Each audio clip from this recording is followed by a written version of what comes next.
Il y a quelques mois, j'ai acheté des AirPods Pro 2. En dehors du fait que j'en suis très content, ça m'a donné droit à 6 mois offerts d'Apple Music. L'occasion pour moi de tester et pouvoir vous donner mon avis sur mon expérience.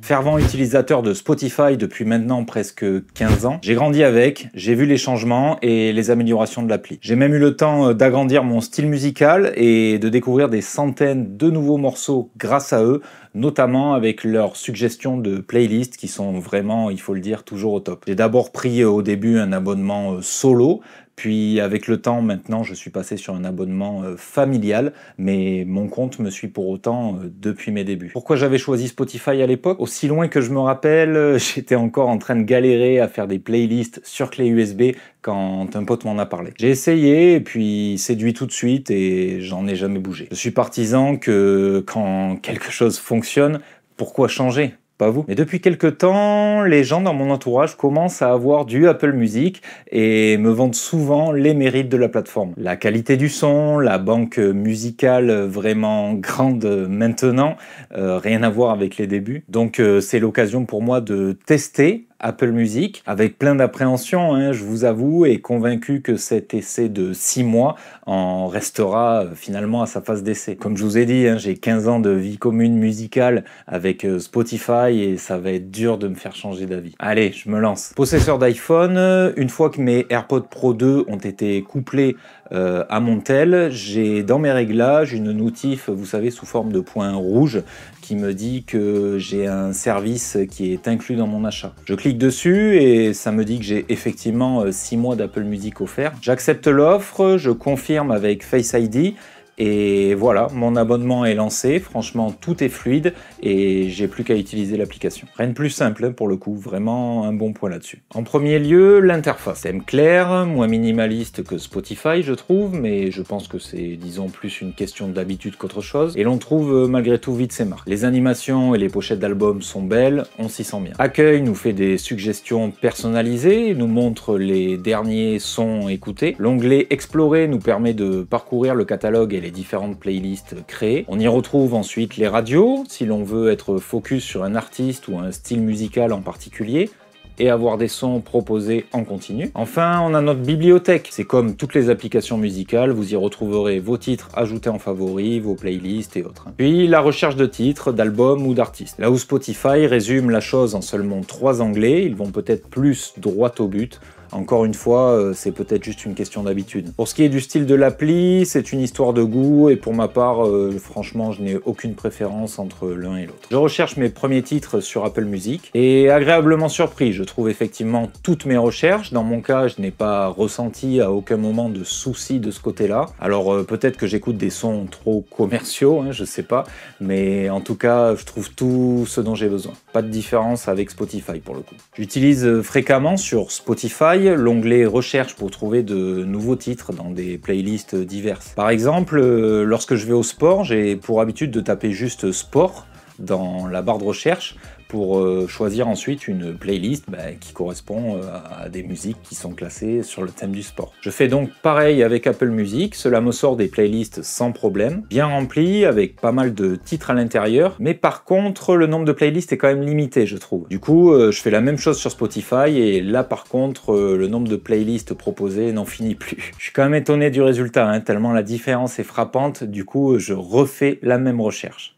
Et en fait, des playlists de sport, il en existe plein, mais vraiment sur Apple Music. Simplement, je suis passé à côté parce qu'elles ne sont pas directement proposées dans les résultats de recherche. Je vous montre. En cliquant sur Apple Music Fitness, qui est une catégorie, je retrouve tout un tas de playlists. Elles sont rangées par thème et style musical. Je me disais aussi, vraiment bizarre, autant de différences, c'était pas normal. Je trouve un peu dommage cependant qu'il faille aller fouiner dans l'appli pour retrouver les playlists.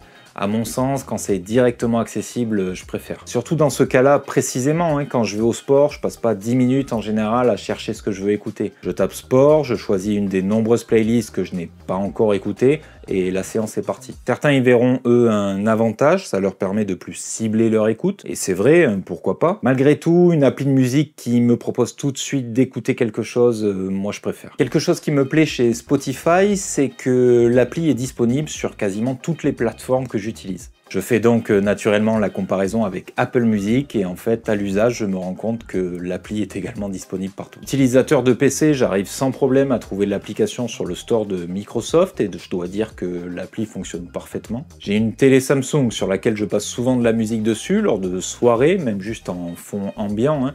Pareil, sur le store de Samsung, je trouve de suite l'application Apple Music. Mon fils utilise un téléphone Android sur lequel il a l'application Spotify avec son compte rattaché à mon compte familial. Et bien là aussi, depuis le Play Store, il peut télécharger l'application Apple Music et elle tourne sans souci sur Android. J'ai la compatibilité Apple CarPlay et Android Auto sur la voiture, donc je teste aussi. L'application est fluide, fonctionne sans problème. Je ne suis pas perdu. Franchement, là pour le coup, elle ressemble beaucoup à l'application Spotify. C'est d'ailleurs aussi l'occasion pour moi de pouvoir essayer les différentes qualités de son proposées par la plateforme. Concernant la qualité proposée, je suis disons entre deux. Effectivement, Apple Music propose certains de ses titres, alors pas tous, mais un bon nombre quand même, en qualité lossless, en lossless haute qualité et même en Dolby Atmos. Pour faire court et simple, hein, le lossless c'est un son beaucoup moins compressé que les applications de streaming classiques, donc qui va laisser passer beaucoup plus d'informations sonores en fait. C'est un peu la 4K du son quoi, disons, voilà.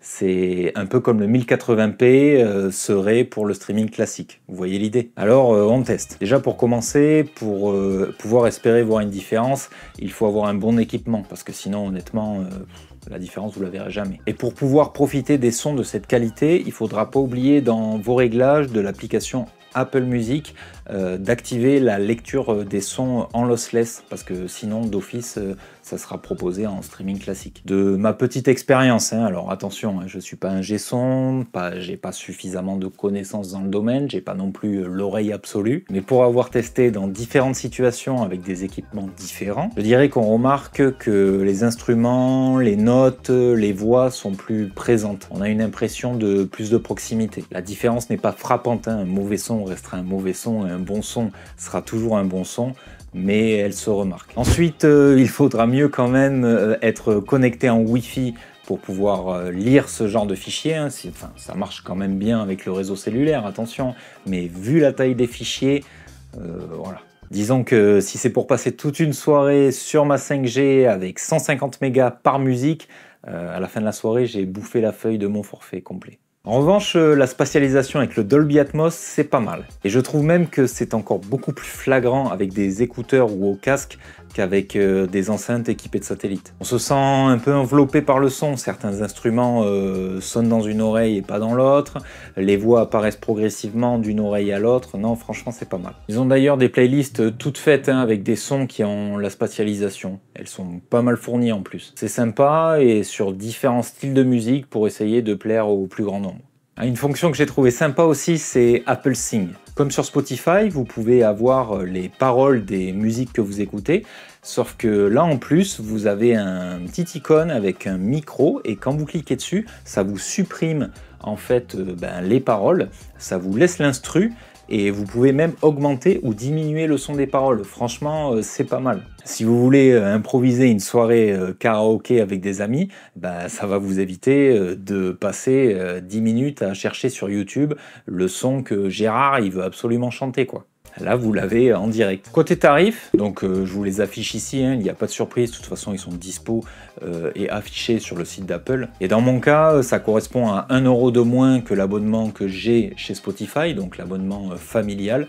Alors 1 € c'est pas grand chose, mais bon, c'est toujours ça de prix. La question s'est alors posée, si jamais je switch de Spotify à Apple Music, est-ce que je vais pouvoir conserver mes playlists ou est-ce que je vais galérer comme un mort à rajouter un par un les sons que j'ai enregistré pendant 15 ans? Eh bien oui, on peut! En téléchargeant sur l'App Store l'application SongShift ou alors sur le site internet Sondiz, on peut copier facilement ses playlists d'une plateforme à une autre. Donc le frein, si jamais il doit y en avoir un, ce sera pas celui-là. Bref, pour conclure, je dirais que c'est avant tout, du moins pour moi, une question de goût et d'ergonomie d'application. Oui, la qualité sonore proposée par Apple Music est au-dessus de Spotify, ça c'est indéniable, mais comme on l'a vu, encore faut-il avoir l'équipement pour pouvoir bénéficier de cette technologie et vraiment en sentir la différence. L'application propose également les mêmes arguments que Spotify sur beaucoup de points, notamment l'ajout en favori qui favorisera l'IA à vous proposer des nouveaux sons en adéquation avec ce que vous écoutez, notamment par l'intermédiaire des mix découvertes. Vous pourrez également faire des playlists collaboratives, ajouter du fondu enchaîné entre vos musiques, revoir vos statistiques d'écoute, comme ce qu'on appelle le Wrap chez Spotify. En définitive, je ne vois pas ce qui pourrait faire qu'on n'y passerait pas, mis à part être enfermé dans nos habitudes sur notre plateforme actuelle. J'ai peut-être l'impression, malgré tout, que la lecture intelligente sur Spotify me propose des sons un peu plus intéressants que sur Apple Music. Quoi qu'il en soit, pour moi, les deux sont bons, et je vous avoue que mes 6 mois d'essai n'étant pas encore terminés, est-ce que je vais changer?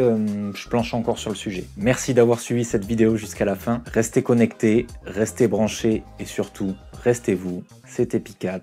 À plus.